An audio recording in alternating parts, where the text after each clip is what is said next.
Most people spend their entire lives trying to climb the mountains in their way. Mountains of debt, mountains of sickness, mountains of broken relationships. But what if you weren't meant to climb them? What if you were meant to level them?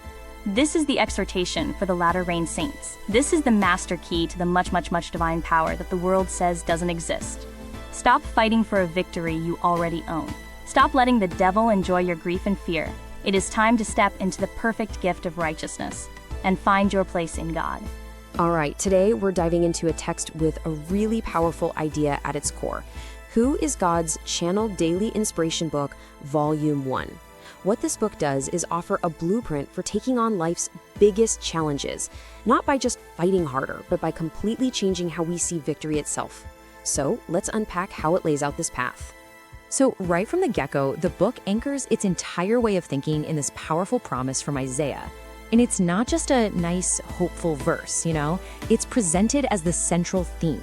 This idea that the obstacles you see as massive mountains are already destined to become level ground. The point isn't that you have to clear the path, it's that God is already out in front of you doing the heavy lifting.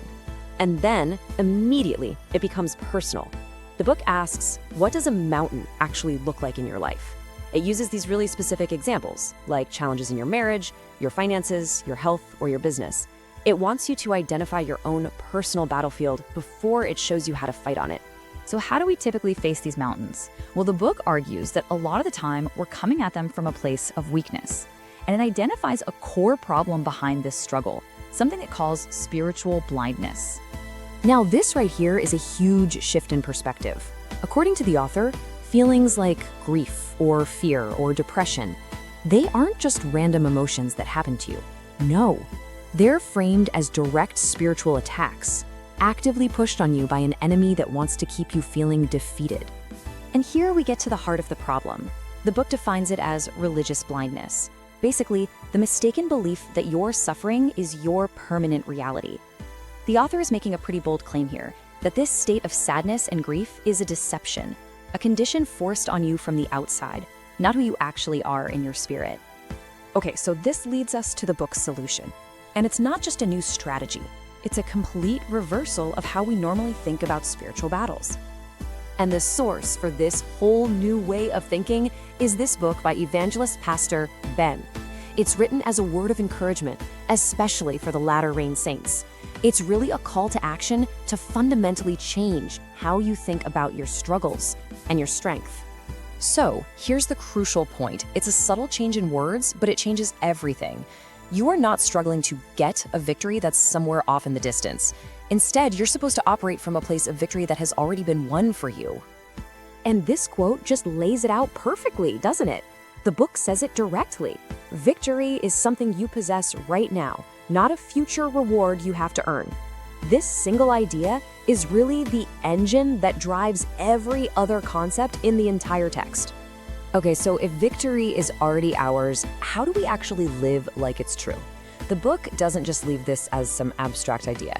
It breaks it down into 3 practical, actionable pillars of power.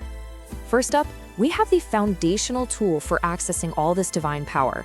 The author calls it the master key. And what it's referring to is the practice of prayer. I mean, think about that metaphor. Prayer isn't just about asking for things. It's a key that actively unlocks heavenly resources. It's positioned as the main way you can break through that religious blindness we were just talking about, by actively using the key you've already been handed.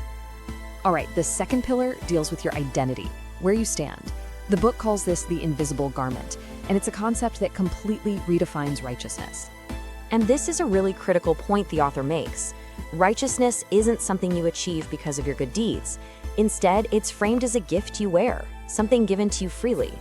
This goes directly against those feelings of unworthiness that come with religious blindness. It's not about what you've done. It's about who you are because of this gift. And the third and final pillar reveals something you might find surprising. It's a powerful weapon in spiritual warfare, one that the enemy is actually afraid of. What a memorable idea, right?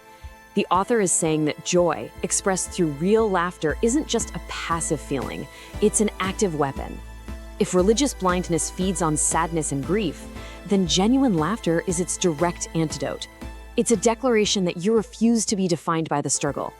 So we have the mindset, and we have the 3 pillars, But how do you make this real, day in and day out? Well, the book moves from the what to the how, and it gives a really simple, practical habit to build. The author recommends these really tangible steps to exercise your faith. It's about taking a promise from Scripture, like the one we started with, and making it a constant visual reminder. But the most important part, according to the text, is that last step, actually putting that truth into practice through your actions and your mindset. And what's the end result of all this? What happens when you adopt this mindset and this daily practice? The book describes a complete transformation in the way you even carry yourself. I mean, listen to that language. It's so vivid. The book promises not just an internal feeling, but a visible, physical change in your posture. It's a confidence that comes from the deep down knowledge that you are not carrying your burdens by yourself. So in the end, the entire message of the book comes down to this idea of empowerment. It's one final reminder that you are already an equipped vessel, and that your potential, when it's lined up with the truth of a victory already won, is absolutely limitless. So the blueprint is clear. Shift your entire perspective from fighting for victory to fighting from a victory that's already yours. The author invites you to find your place in that reality. And that leaves us with a final, powerful question to think about. If the victory is already yours, how are you going to choose to walk today? As the author signs off, Shalom.